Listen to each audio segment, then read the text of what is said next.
Terima kasih pemirsa, Anda masih bersama kami. Ya pemirsa, virus COVID-19 diketahui tidak hanya menyerang orang dewasa dan lansia, namun virus COVID-19 juga menyerang anak-anak. Dinas Kesehatan Kalimantan Barat mencatat dari awal pandemi hingga tanggal 3 Oktober kemarin, sedikitnya 1.281 anak terpapar virus COVID-19. Untuk itu, penerapan protokol kesehatan terus disampaikan Satgas COVID-19. Anak-anak, lansia, dan ibu hamil masuk dalam kategori rentan terpapar COVID-19.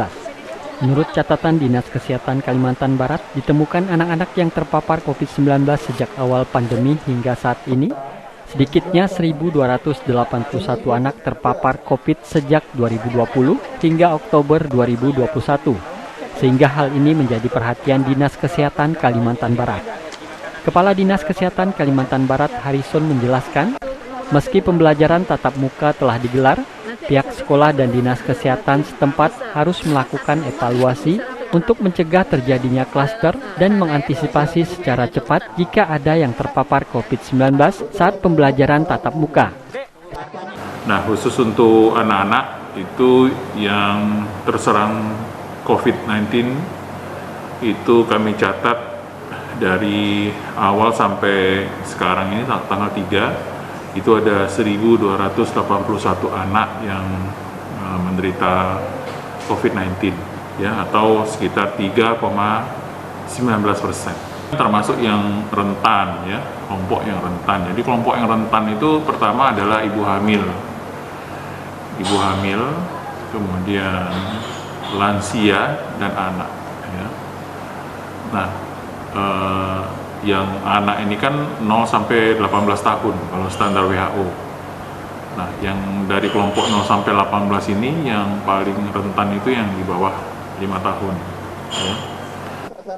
Dinas Kesehatan Kalimantan Barat pun tak lelah menghimbau kepada masyarakat agar terus menerapkan disiplin protokol kesehatan sehingga tidak menularkan kepada mereka yang mudah terpapar. Dari Kalimantan Barat, Faisal Abu Bakar, iNews melaporkan. PT Citra Oasis Alkesindo menawarkan inovasi baru untuk pelayanan kesehatan di rumah sakit. Perusahaan tersebut mengajak rumah sakit untuk dapat beralih menggunakan tabung oksigen VGL 175 liter. Dengan penggunaan tabung oksigen tersebut, rumah sakit dapat menghemat anggaran hingga 25%. Penggunaan tabung oksigen 6 meter kubik sudah biasa digunakan di kalangan rumah sakit seluruh Indonesia. Tabung ini untuk membantu perawatan pasien baik di ruang IGD maupun di ruangan perawatan. Namun tabung ini cukup rentan mengingat kapasitasnya yang cukup kecil sehingga rawan hilang. Menurut Direktur Utama PT Citra Oasis Alkesindo, Okta, saat ini di setiap rumah sakit di Indonesia telah menggunakan tabung FGL sesuai dengan ketentuan dari Kementerian Kesehatan Republik Indonesia. Selain itu, tabung FGL agar lebih menghemat biaya yang dikeluarkan rumah sakit sebesar 25% untuk pengadaan tabung oksigen. Untuk mengatasi kehilangan tabung baja oksigen 6 meter kubik, kami menawarkan sebuah konsep baru di dalam pengadaan gas medis oksigen di rumah sakit. Kementerian Kesehatan sudah menganjurkan untuk menggunakan tabung VGL, sehingga bisa menghemat biaya yang dikeluarkan oleh rumah sakit sebesar 25%. Sebagai contoh, pemakaian gas 1 bulan sebesar 40 juta. Dengan menggunakan VGL menjadi sekitar 30 juta. Jadi ada hemat 10 juta atau 25%. Pihak rumah sakit yang masih menggunakan tabung baja oksigen 6 meter kubik bisa segera beralih ke tabung VGL.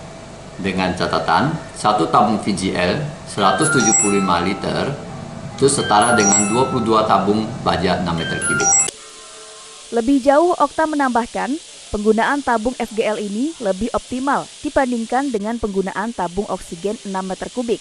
Tabung baja oksigen 6 meter kubik tekanan 2000 PSI hanya bisa digunakan sampai tekanan 500 PSI, sehingga masih tersisa 25% dalam tabung. Dari Pontianak, Berlian Pasore, iNews melaporkan.